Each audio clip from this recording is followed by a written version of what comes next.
Filipenses capítulo 2.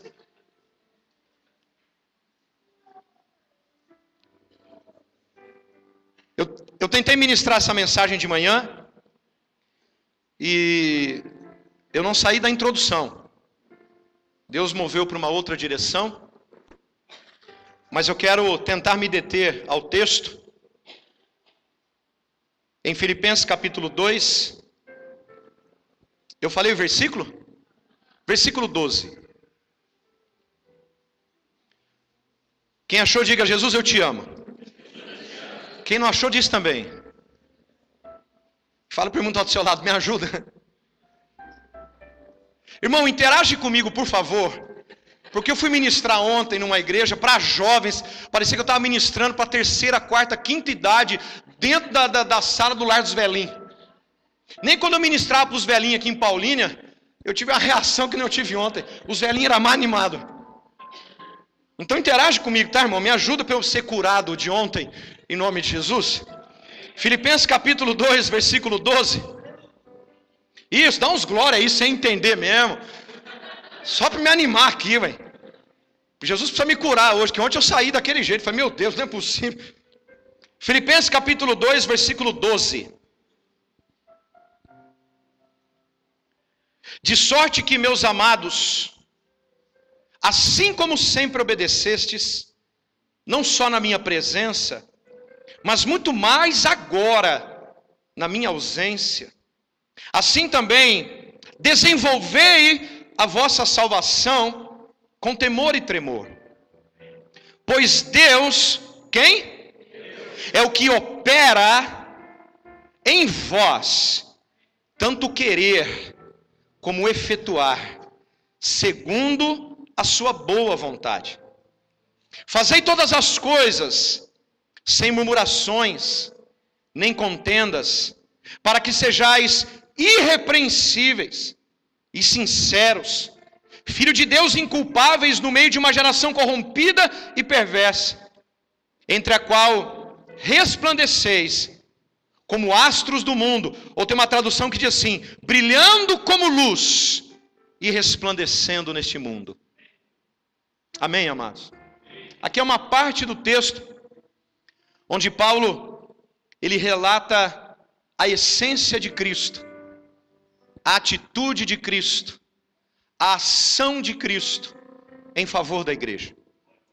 Aqui Paulo relata em todo esse capítulo, pelo menos até o versículo 18, depois ele fala para Timóteo e Epafrodito no versículo 19, mas pelo menos até o verso 18, você vê Paulo relatando para essa igreja a atitude que Cristo teve, a ação que Cristo teve, e dizendo para essa igreja: olha, aquilo que ele fez, a nossa atitude tem que ser a mesma, as nossas ações precisam ser as mesmas. E como nós estamos falando nesses dias, trazendo uma série de mensagens sobre reorganização, e reorganizar nada mais é do que você organizar aquilo que estava organizado, mas por algum motivo desorganizou. Amém? Entendeu aí? Reorganizar isso. Reformar é você trazer a forma, aquilo que tinha uma forma na sua origem, mas agora não tem mais. É por isso que eu digo que desde Lutero, no século passado, no século anterior ao passado, a igreja ela continua em reforma. Ela continua em reforma. E nada melhor do que ainda nesses últimos dias que antecedem a volta de Jesus, nós nos reformarmos. Levarmos a igreja, ou levarmos a nossa vida de volta à origem. A origem a qual Deus criou, a origem a qual Deus estabeleceu lá atrás com um propósito. E no decorrer dos séculos, no decorrer dos anos, foi se perdendo esse propósito. Queridos, eu ouso a dizer que a igreja ela está deformada. Estamos vivendo esse tempo e não podemos parar de reformar as nossas vidas. Principalmente agora. Eu disse isso esses dias e quero repetir. comece a pensar sobre a volta de Jesus. Já comece a refletir sobre isso, já comece a pensar que isso vai acontecer mais cedo do que nós esperamos. Mas não veja isso como um peso para você. Veja isso como algo gracioso. E se Jesus vai voltar é porque ele está com saudade da igreja. Eu penso assim, irmão. Quando um cristão ele morre, eu sempre falo, né, quando eu faço funerais, eu não perco a oportunidade de falar desse amor de Deus naqueles lugares. Eu sempre falo que Jesus estava com tanta saudade daquela pessoa que chamou ele para ir embora com o Pai. É assim que eu penso. Então a volta de Jesus, eu já estou pensando e imaginando que ele está com tanta saudade de nós, que ele não vê a hora de voltar para nos levar com ele. Mas a igreja pouco reflete sobre isso. A igreja pouco pensa sobre isso. A igreja pouco age através dessa atitude da palavra. Paulo está dizendo, olha, tem a mesma atitude de Cristo Jesus. Ele era Deus. Ele não achou que ele devia se apegar a ser igual a Deus, então ele disse assim, me esvazio de mim mesmo, me humilho, me lanço na terra, vou nascer no ventre de uma mulher, vou ser semelhante a um homem, vou passar tudo o que precisa passar, vou sofrer perseguições, vou ser flagelado, humilhado, espancado, vou para uma tortura de cruz, só por uma coisa, para derramar o meu amor sobre a vida das pessoas. E aqui Paulo vem dizendo isso, vem expondo isso. Para mim, Filipenses 2 é um dos textos que mais me encanta na Bíblia. Eu vejo Filipenses 2 como um espelho,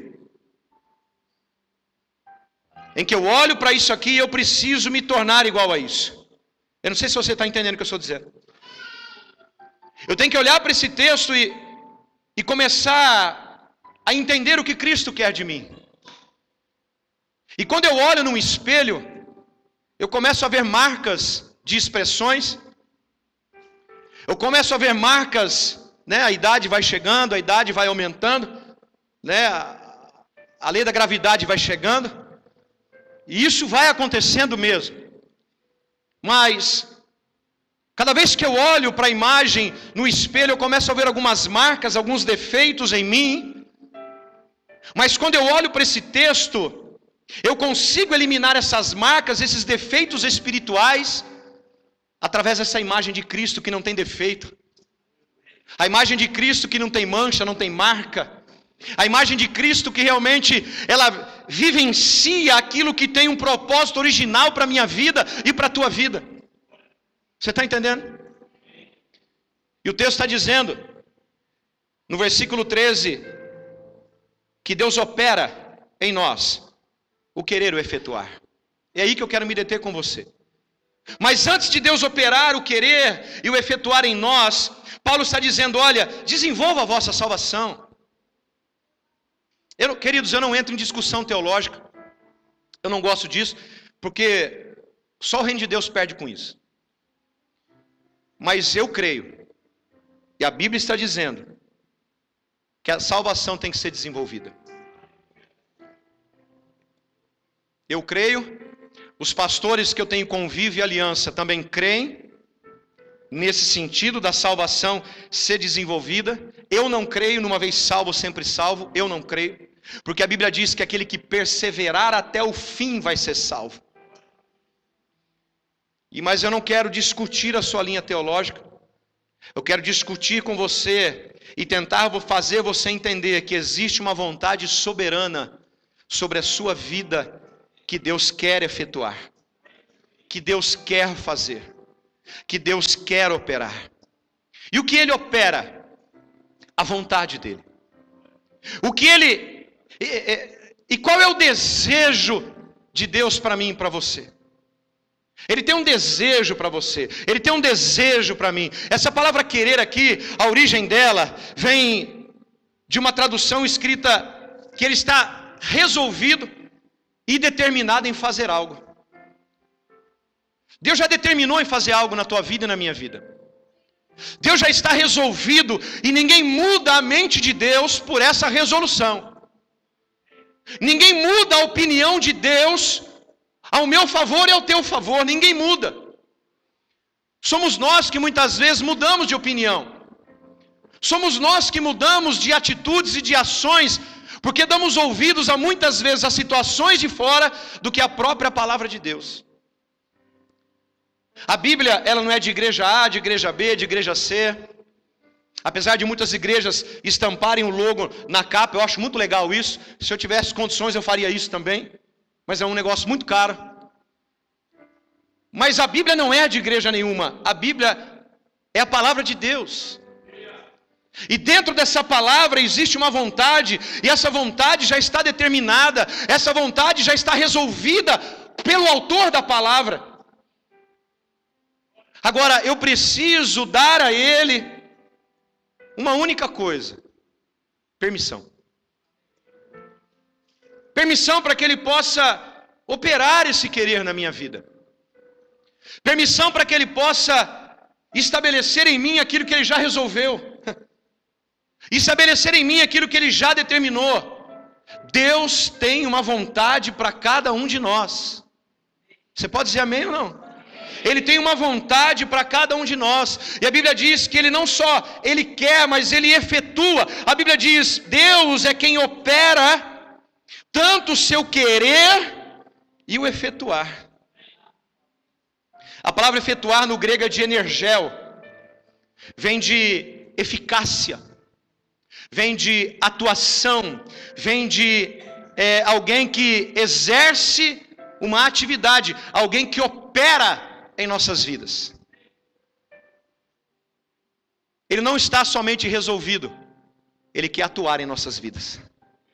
Fala para a pessoa que está ao seu lado: deixa Deus atuar na tua vida.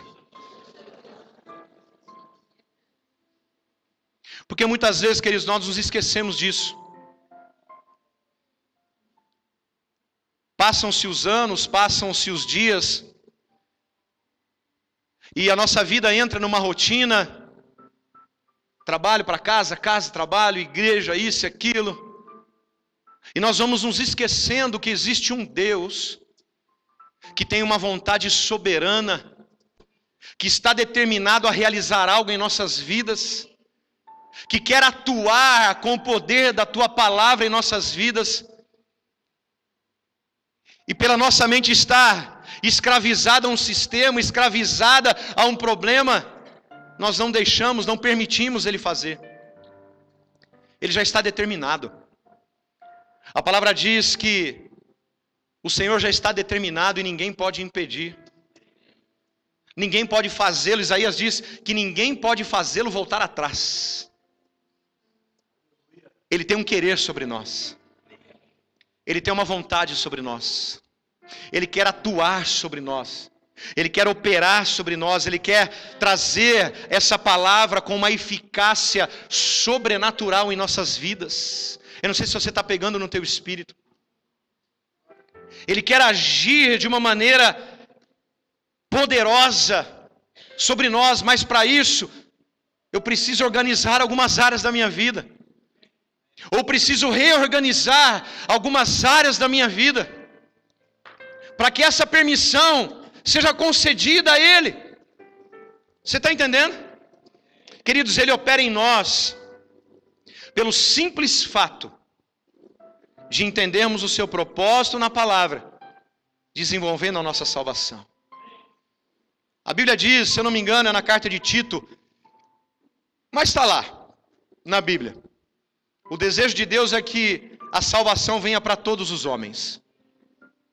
Eu lembro se é Tito ou se é Timóteo. Mas o desejo de Deus é que a salvação venha para todos. Tanto para nós, quanto para aqueles que ainda não receberam. É por isso que a visão da nossa igreja é uma vida. Eu estava orando ali no meu gabinete antes do culto. E o Senhor falou em meu coração: nós precisamos colocar mais em prática isso que você tem estabelecido dentro dessa igreja. E Deus falou no meu coração: pergunte para a minha igreja, Quantas pessoas essa semana ela convidou para vir para a igreja? Não me responde, tá bom? Porque eu sei que eu vou ficar sem resposta. Jesus vai ficar sem resposta. Quantas pessoas, não vamos falar de igreja, mas quantas pessoas você falou do amor de Deus essa semana? E eu comecei a chorar na minha sala. Porque não adianta nós estabelecermos uma visão, mas não praticarmos essa vontade. Porque se nós começarmos a viver esse processo de salvação na nossa vida, nós vamos viver esse processo de salvação na vida do próximo. Se você é salvo e entende que você precisa desenvolver sua salvação, você não vai estar satisfeito em ser você somente ser salvo, mas você quer salvar os outros também. Alô? Eu já estabeleci o horário do próximo culto, de domingo. Vai ser às 5 horas da tarde. Mas para isso nós precisamos de pessoas. Eu vou fazer 3 cultos no domingo. E eu não me importo em pregar em 3 cultos no domingo. Mas para isso, nós precisamos desenvolver a nossa salvação. Primeiro em nós, depois no próximo. E para desenvolver isso, eu preciso entender qual é a vontade dele para a minha vida. E quando eu entendo a vontade dele para a minha vida, eu começo a definir qual é a minha identidade. Eu começo a descobrir quem eu sou. E às vezes você fala com as pessoas: ah, pastor, eu não descobri ainda quem eu sou, eu não sei ainda quem eu sou. O que eu preciso fazer? Nada. Apenas entender quem ele é. Porque quando você entende quem ele é, você identifica quem você é. Quando você entende quem Jesus é. Eu estava ministrando para os jovens ontem, eu fiz algumas perguntas, e eles ficaram tudo olhando para mim assim, e uma pergunta eu me arrependi. Eu falei assim: quem gosta de ler a Bíblia? Quem não gosta de ler a Bíblia? Uns par levantaram a mão. Ainda foram sinceros, né? Quem não gosta de ler a Bíblia? Tem uns 3 que vê assim, ó. Falei, gente. Falei, depois eu vou conversar com o pastor da igreja. Não é nós não. Você não vou nem fazer você levantar a mão, tá? Eu não vou fazer essa pergunta para você. Mas se você não gosta de ler a Bíblia, vigia. Porque é na Bíblia que você encontra o endereço do céu. Se você não lê Bíblia, você não sabe qual é o endereço do céu. Se você não lê a Bíblia, você não é selado pelo selo do Espírito para encontrar o endereço do céu. E como eu estava na casa dos outros, eu tive que maneirar um pouquinho, né? Mas aqui em casa eu posso falar. Então eu não vou nem perguntar para você, tá bom? Você está entendendo o que eu estou dizendo, querido? Então ore a Deus hoje. E fala: Senhor, eu tenho um desafio essa semana. De convidar alguém para vir para a igreja domingo que vem. E dentro de pouco tempo, nós vamos começar o 3º culto no domingo. Porque de manhã já está enchendo, agora já está enchendo, mas nós precisamos encher, porque Lucas 14 diz assim: vá até que minha casa se encha. Esse versículo sempre está no meu coração. Você entende o que eu estou dizendo?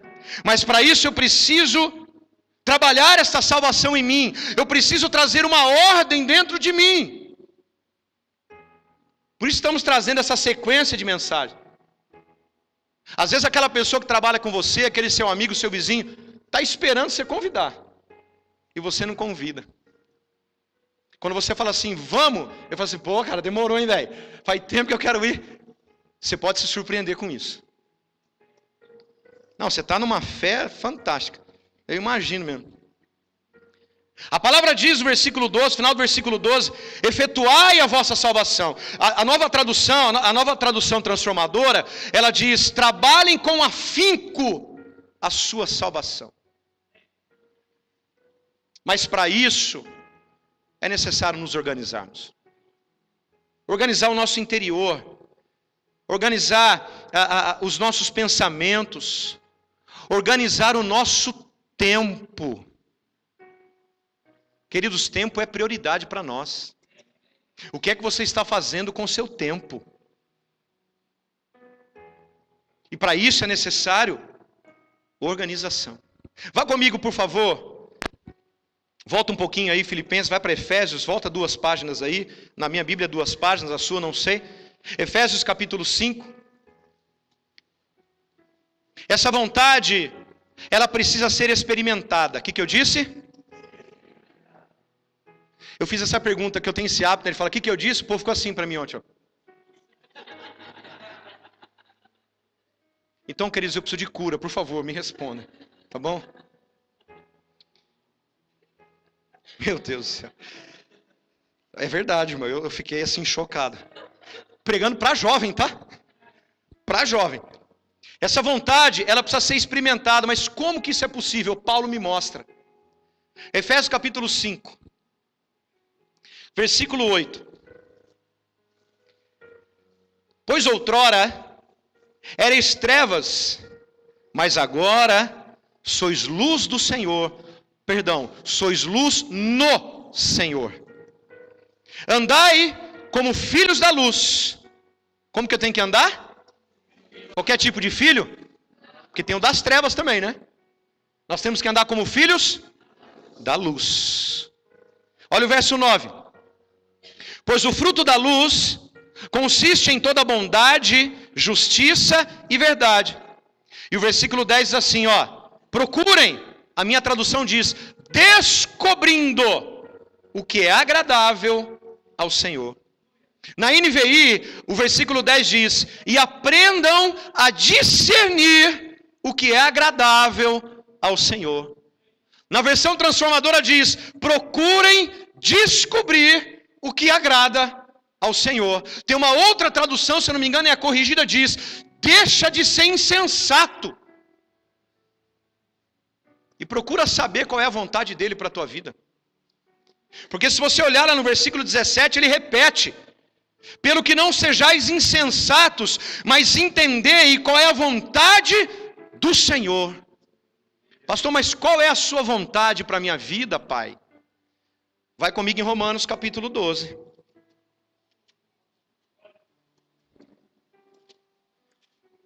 Dá mais um glória aí, por favor. Isso, estou quase curado. Se você falar em línguas então, irmão, nem durma à noite. Romanos capítulo 12, versículo 2.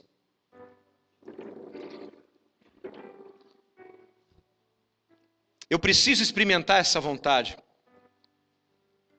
Deus tem falado muito aos nossos corações isso. Nós precisamos experimentar. Porque quando nós experimentarmos, a gente nunca mais vai ter crise de identidade. Nunca mais. Nunca mais. Quando a gente experimentar a vontade, nós nunca mais vamos duvidar quem Deus é. Nós nunca mais vamos ficar ansiosos por coisa alguma. Porque nós vamos começar a experimentar isso. Ele diz em Romanos 12, 2. E não vos conformeis com este mundo, mas transformai-vos pela renovação do vosso entendimento, para que experimenteis qual seja a boa, agradável e perfeita vontade. Eu vou para a nova versão transformadora, que eu estou estudando esse ano essa versão, e ela diz algo interessante nesse texto. Não imitem o comportamento e os costumes deste mundo, mas deixem que Deus os transforme, por meio de uma mudança em seu modo de pensar, a fim de que experimentem a boa, agradável e perfeita vontade de Deus. A NVI diz assim, para que se tornem capazes de comprovar e experimentar essas três vontades. É vontade de Deus que nós experimentemos a sua vontade. É desejo de Deus em atuar a vontade dEle em nossas vidas. Mas para isso, eu preciso me organizar. Me organizar. Quanto tempo você fica ali assistindo La Casa de Papel? Que lançou agora?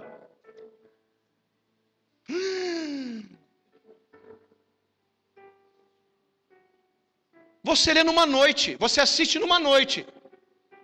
E quanto tempo você fica aqui? nessa casa de papel. Porque aquela casa de papel só vai te ensinar porcaria. Agora, esta casa de papel vai te dar o endereço da tua salvação. E está gravado, pode ir embora isso, hein? Irmão, tem gente que ficou até as 4 da manhã esperando o lançamento. Pensa que eu sou bobo, rapaz, porque eu não vejo as coisas? E aí o Espírito Santo te chama para orar na madrugada, você está com sono, você não quer orar, você não tem vontade. Mas ficou lá com a máscara, né? Com aquela máscara de Dali no rosto, esperando das 4 da manhã para começar a assistir a série La Casa de Papel. Aí o Espírito Santo te incomoda, te dá um negócio no seu rim para você ir no banheiro fazer xixi. Mas você vai fazer xixi, ele fala assim, agora vai para a sala orar. Você fala assim, não, agora está frio, estou com... Ai, eu preciso... Mas estava lá com a pipoca na mão, assim, ó, com os olhos fritando de vermelho. Nem preocupado se ia trabalhar no dia seguinte ou não. Dorme com essa que é de graça, viu, irmão? Isso aqui veio agora, assim, ó. Você está entendendo? Assim você nunca vai experimentar o querer e o efetuar de Deus na sua vida. Pastor, não pode assistir? Irmão, não é isso que eu estou dizendo. Eu só estou dizendo que para isso, nós temos que priorizar algumas coisas. O que é que você tem priorizado? Se você não tem priorizado, é necessário uma reorganização. É necessário uma reflexão. É necessário você entrar num processo mesmo, violento, até de libertação, irmão. Você está entendendo? E como que eu experimento essa vontade? Paulo me diz, em primeiro lugar, não me conformando com esse mundo, não imitando o sistema deste mundo. E como eu experimento essa vontade para a minha vida? Me submetendo às mudanças de Deus. Ele diz assim, ó, mas transformai-vos pela renovação da vossa mente. Lembra quando Paulo, ele foi arrebatado ao terceiro céu, aí ele volta, mas ele não fala que foi ele fala sempre na terceira pessoa, lembra disso? Um homem foi levado ao terceira pessoa.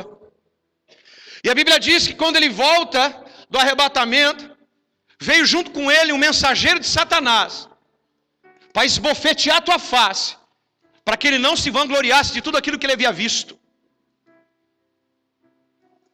E esse Satanás aí, esse mensageiro, veio da parte de Deus, irmão.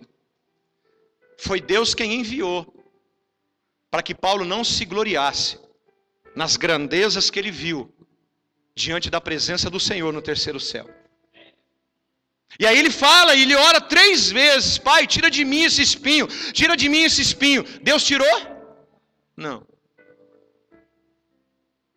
Existem espinhos na nossa carne, que Deus não vai tirar, enquanto você não transformar.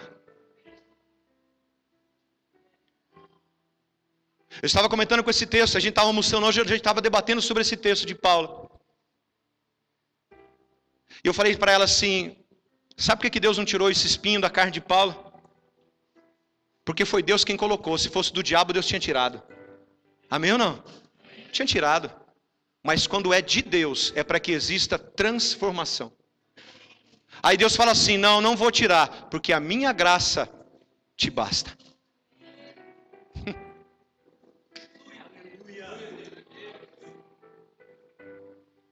Porque os espinhos que nós vivemos na carne, as perseguições da vida, os problemas adversos, os ventos contrários vêm para nos transformar. Enquanto não há transformação, se ainda nós continuamos imitando o sistema do mundo, se submetendo a um sistema podre e corrupto, nós nunca vamos experimentar a boa, a perfeita e agradável vontade de Deus.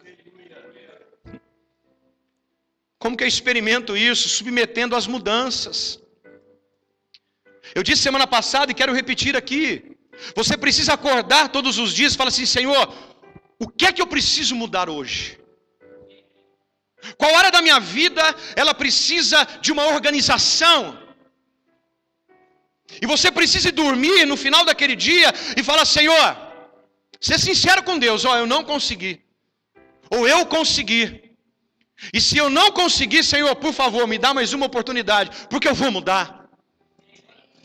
Nós temos que ser sinceros com Deus, queridos, para podermos experimentar, porque há um desejo de Deus de atuar a vontade dEle em nossas vidas, mas para isso eu preciso reorganizar.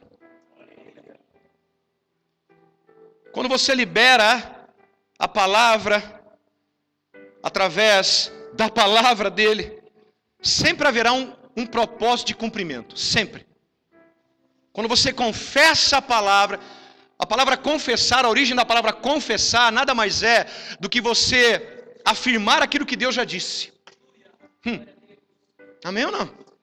É você afirmar aquilo que Deus já disse. E mesmo que você esteja andando pelo vale da sombra da morte, Davi está dizendo, mesmo que eu ande aqui, pelo vale da sombra da morte, eu não vou temer mal algum, porque tu estás comigo, a tua vara e o teu cajado me consolam. Ele confessa a palavra, ele afirma aquilo que Deus já havia dito. Você está entendendo? Mas Deus, Ele tem duas coisas que Ele precisa que nós experimentemos, para experimentarmos essa vontade. Primeiro, Ele tem que entender se nós estamos entendendo. Segundo, Ele espera que nós façamos aquilo que nós entendemos. Amém ou não? Você está entendendo, querido?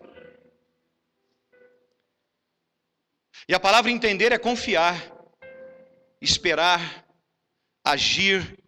Mas o problema é que nós agimos antes de esperar e de confiar. Nós fazemos antes de entender qual é o propósito de Deus para a nossa vida.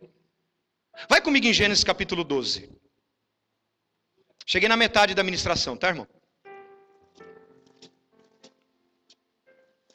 Gênesis 12. Quem achou, diga amém. Amém.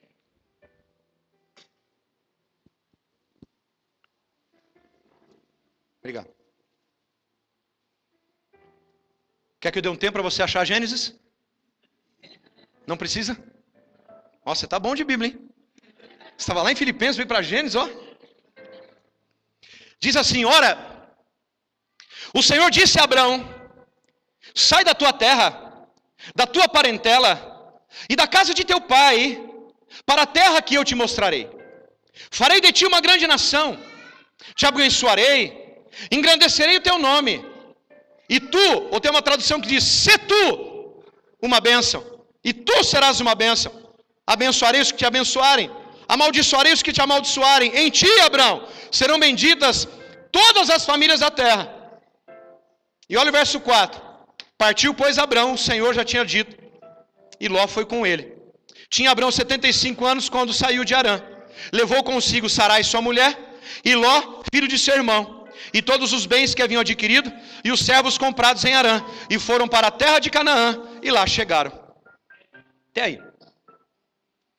Deus vem com uma palavra sobre ele. Sim ou não?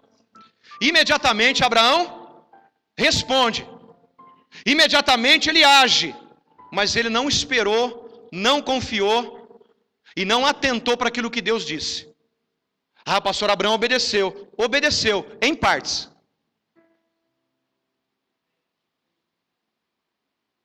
Sabe por quê? Deus disse o que para ele? Sai da casa. Por que ele levou Ló? Era para ter levado? Não. É isso que acontece conosco muitas vezes. Deus fala, libera a palavra, mas nós precisamos refletir. Precisamos meditar nessa palavra. Saber, entender qual é o tempo de Deus para as nossas vidas, para depois agir. Esse é o problema do crente. Assim diz o Senhor. E o cara não discerne que ele precisa de uma resposta na palavra. Confiar naquela palavra. Esperar o tempo para aquela palavra. Porque Deus nunca vai agir no seu tempo, é sempre no tempo dele. Nós precisamos entender que filho de Deus não age mais no tempo do Cronos. Filho de Deus age no Kairó de Deus. Não existe mais outro tempo para nós. O tempo é o tempo dele. Se você ainda não soube, não sabe esperar o tempo de Deus, é necessário reorganizar. Nós não podemos mais viver pelo Cronos, nós temos que viver pelo tempo de Kairos. Nós não temos outra opção. Se Abraão tivesse parado e refletido na frase, sai da tua terra, da tua parentela, da casa de teu pai, ele não tinha levado Ló e nem o pai dele com ele. Ele levou o pai também. É isso que acontece. Deus tem um desejo para nós, amém? Deus tem uma vontade para nós, amém? Sim ou não? Ele tem um querer de Deus para nós, como teve para Abraão. E essa palavra era para quem? Para Abraão, não para Ló. Esse é o problema de nós. A gente quer ser bonzinho demais com os outros. Deus libera uma palavra para você, irmão, é para você. Para o outro é para o outro. Meu Deus do céu. Mas a gente quer ser muito crente. A gente quer ser mais crente que Jesus. A gente quer ser mais santo que Jesus.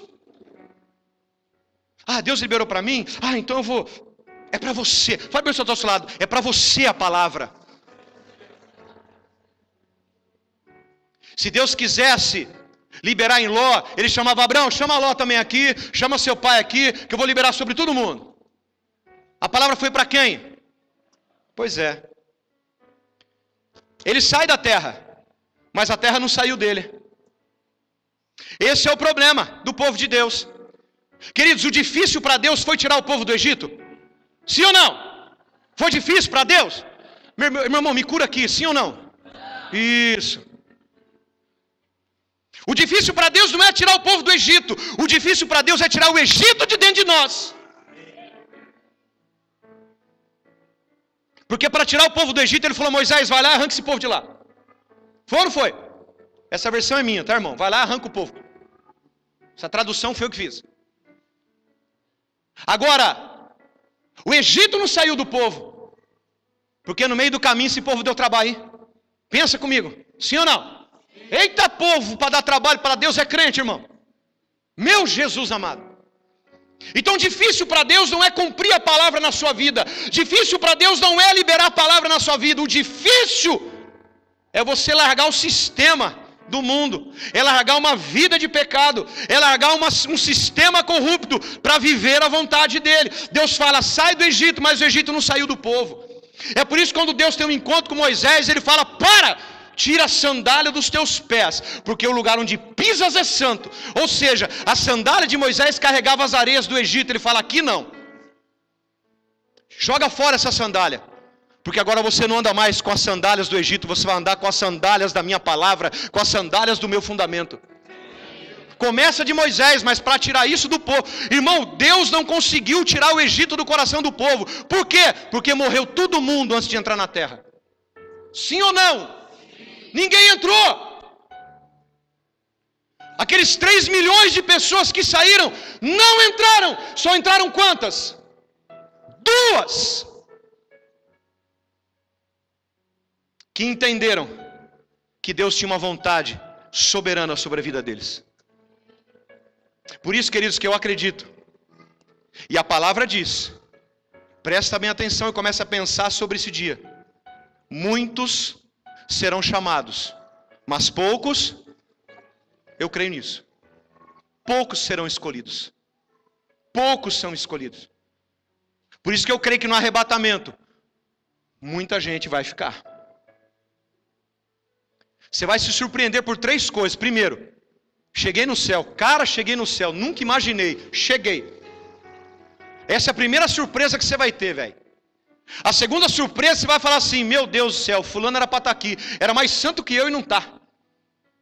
Você vai ficar surpreso. E terceiro, muitos que você pensava que ia para o inferno, vai morar do seu lado lá no céu. E vai pedir carne para você todo fim de semana fazer churrasco. Começa a pensar nesse dia. Porque, queridos, e mais de 3 milhões de pessoas, pensa, irmão, isso não é só história para ser passada em TV. As mais de 3 milhões de pessoas que saíram do Egito, só 2, nem Moisés entrou. Só Josué e Caleb. Porque, queridos, é fácil recebermos a palavra, assim diz o Senhor. O difícil é tirarmos a corrupção do mundo do nosso coração. O difícil é abandonarmos a situação de um sistema lá fora que está nos aprisionando, e se bobearmos, Jesus volta e a gente fica. Por isso que Paulo fala assim, olha, a minha maior preocupação é chegar naquele dia, eu não ser reprovado.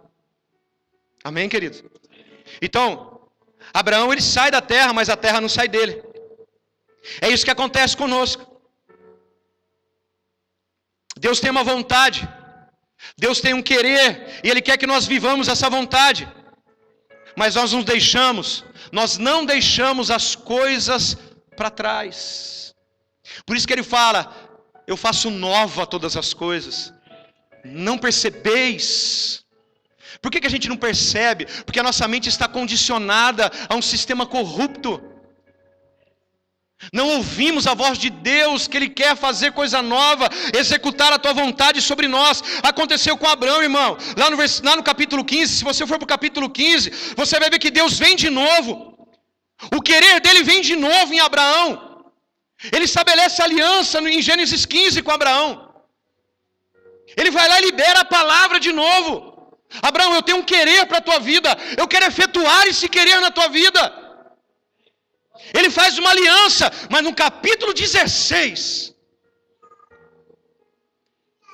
esse querer não é de Deus, esse querer é do homem.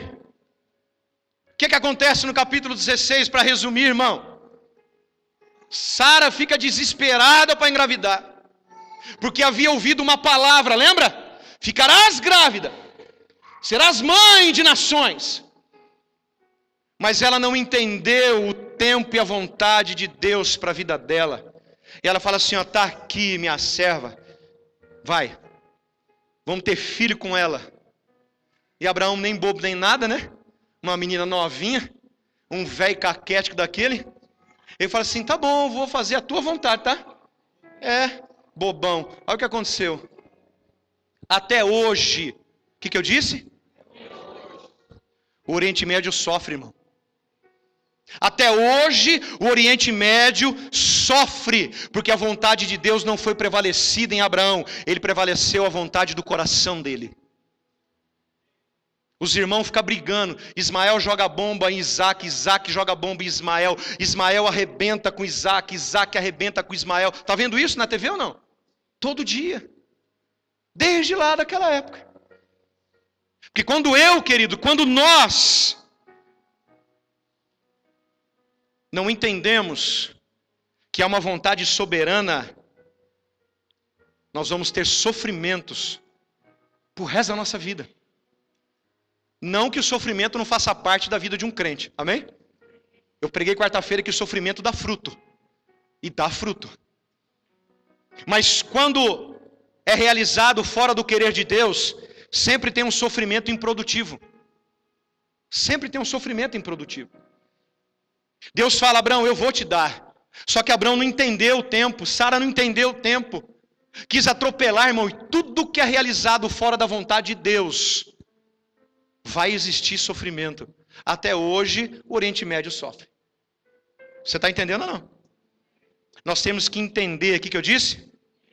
Fala comigo, eu preciso saber, eu preciso entender, eu preciso confiar, para que esse querer venha na minha vida. Aí, queridos, quando esse propósito se cumpre, eu começo a experimentar, eu me torno capaz de experimentar a boa, a perfeita e a agradável. Aí aconteceu com Abraão. Quando ele entende o processo, vai lá comigo em Gênesis 21.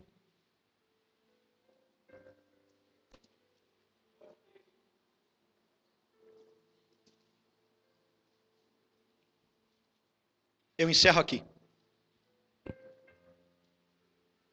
Gênesis 21. O Senhor visitou Sara, como tinha dito, e lhe fez como havia o quê? A vontade foi efetuada na vida dela. O querer foi efetuado na vida dela. A atuação foi efetuada. Aquilo que Deus havia determinado foi efetuado na vida dela. Porque o texto está dizendo, ó, o Senhor visitou Sara como tinha dito e fez como havia prometido. Não é isso? Sara concebeu, deu a Abraão um filho na sua velhice, ao tempo que determinado. O querer de Deus é uma vontade já determinada. É Deus quem opera o querer e o efetuar. O tempo determinado de Deus lhe falara. Abraão pôs no filho que lhe nascera, que Sara lhe dera, o nome de Isaque, que significa ele ri, ou sorriso, ou regozijo. Abraão circuncidou seu filho Isaque quando tinha 8 dias, conforme Deus havia ordenado. Era Abraão da idade de 100 anos, quando lhe nasceu Isaque, seu filho. E disse Sara: Deus me trouxe o riso, e todo aquele que o ouvir rirá comigo. E disse mais: quem diria a Abraão que Sara amamentaria um filho? Contudo lhe dei um filho na sua velhice. Cresceu o menino e foi desmamado. Abraão fez um grande banquete no dia em que Isaque foi desmamado. Ele experimenta a boa, a perfeita e agradável. A boa vontade de Deus, querido. O Senhor me mostrou nesse texto de Romanos e aqui. A boa vontade de Deus é quando um propósito nasce. Se você está escrevendo, escreve. A boa vontade de Deus é quando nasce um propósito. A perfeita vontade de Deus é quando existe um processo pelo propósito. Abraão, lá de Gênesis 12, houve um processo para que ele pudesse entrar na perfeição, na maturidade em Deus. Então a boa é quando se nasce um propósito, é se liberada uma palavra. A perfeita é quando existe um processo para isso. E Deus nunca vai fazer atalho para que o processo dele se cumpra, viu? E não tente fazer atalho para Deus também, porque vai dar ruim. Deu para Abraão e vai dar para nós também. Entenda isso, irmão. Pelo amor de Deus, não seja cabeção. Não tenta fazer atalho na palavra de Deus que vai dar ruim para o teu lado. E a agradável vontade de Deus é o cumprimento do propósito que foi estabelecido. É o realizar de Deus. Jesus, ele experimentou a boa quando ele nasceu. Jesus experimentou a perfeita quando ele viveu o processo do seu ministério. E Jesus experimentou a agradável vontade de Deus quando ele morre na cruz, pela minha vida e pela tua vida. E quando se vive, irmão, o querer de Deus, o Senhor começa o seu realizar em 4 coisas. Primeiro, ele realiza pela sua presença, ele realiza pela sua promessa, ele realiza pelo seu tempo que já está determinado, e ele realiza pela sua fala. Eu não disse, Abraão, que eu ia cumprir essa palavra? Está aqui teu filho. E todos que o verem vão rir com você. Que há um Deus que executa a vontade quando há permissão da nossa parte. Quem tem ouvidos, ouça o que o Espírito diz à igreja nessa noite, em nome de Jesus. Amém? Vamos